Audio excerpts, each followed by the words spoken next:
The Petroyuan myth: war failed to shake the dollar. Commentary: despite sanctions and two wars, the yuan is losing ground, with much of its earlier rise tied to Russia and now reversing. The Kremlin drafted a memo this year outlining 7 areas of potential economic convergence with Washington, including a proposed return to dollar settlement for Russian energy transactions. The stated rationale in the memo is that dollar integration would stabilize Russia's balance of payments and foreign exchange markets. Russia never actually wanted to transact business in yuan. Moscow only did so because it was cut off from the dollar system by sanctions and had no choice. The yuan was a fallback, not a preference. Russia's desire to return to a dollar-denominated trade regimen is an implicit admission that the yuan-based arrangement failed to deliver monetary stability. It also demonstrates Russian President Vladimir Putin's desire to decrease Russia's dependence on China. Putin has many ambitions for Russia's future, but among them is not for Russia to be the number 2 power in a Beijing-centered world order. Heading into the U.S.-Iran conflict, many pundits believed it would bring about the demise of the dollar while accelerating the internationalization of the yuan. Bloomberg ran a piece titled, "The Iran War is China's Global Payments Debut," arguing it took 4 years of preparation after Ukraine and this war to make the yuan a serious contender. The South China Morning Post cited analysts saying disruptions from the war could accelerate a shift in oil trade and threaten the dollar's long-held dominance. Deutsche Bank's FX managing director Malika Sachdeva wrote in March that the Iran war could be remembered as a catalyst for erosion in petrodollar dominance and the beginnings of the Petroyuan. However, none of these predictions came true.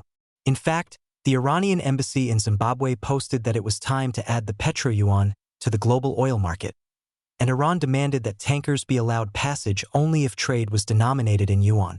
But to date, the only confirmation is from Lloyd's List that 2 ships paid a toll, and there is no clear evidence that the toll was paid in yuan. Lloyd's List has also not released the names of the ships. Therefore, they may very well have been Chinese-flagged vessels that paid a toll, allowing China to claim that de-dollarization was underway. The logic behind their belief that dollar dominance would be damaged by this conflict was that the United States used sanctions and dollar system exclusion as a primary weapon against Iran, just as it did against Russia. Every time Washington weaponizes the dollar, it gives non-Western countries an incentive to build off-ramps. Iran, China, and Russia all have a motive to route energy trade outside SWIFT and dollar settlement. A major U.S. military and financial confrontation with Iran could have been expected to accelerate that, pushing Iranian oil sales into yuan, deepening CIPS usage, and giving China a showcase for an alternative system. However, the data shows the opposite. The dollar has lost no ground, and the yuan has made no gains. If Russia redollarizes, the yuan will lose much of its already small share of global trade. The yuan's global footprint does not support the internationalization narrative that Russia's sanctions-driven shift was used to bolster. IMF COFR data for Q3 2025 put the yuan's share of global foreign exchange reserves at 1.93%, down from 1.99% in the prior quarter, compared to the dollar's 56.92%. The SWIFT November 2025 RMB tracker recorded the yuan's share of global payments at 2.94%.